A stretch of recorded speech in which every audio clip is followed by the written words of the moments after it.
Halo, Assalamualaikum warahmatullahi wabarakatuh. Ketemu lagi sama Umi di channel Adila dan Hasna. Di video kali ini, Umi bakalan buat tutorial cara membuat kamar mandi Toka Boka Paper Doll House. Tapi sebelum lanjut, seperti biasa, jangan lupa di subscribe dulu ya channelnya dan nyalain lonceng notifikasinya supaya kalian gak ketinggalan video terbaru dari kita. Terima kasih yang sudah subscribe.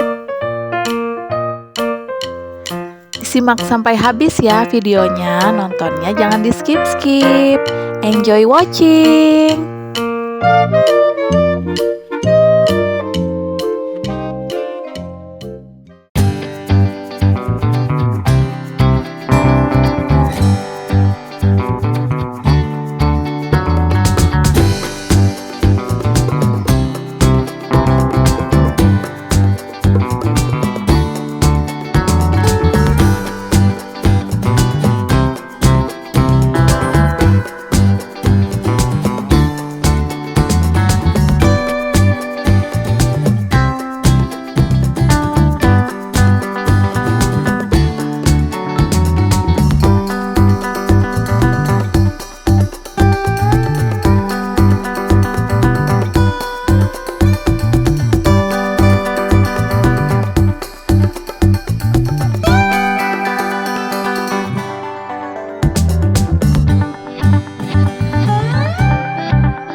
sekian dulu video kali ini. Sampai jumpa di video selanjutnya. Bye bye. Thanks for watching. Assalamualaikum warahmatullahi wabarakatuh.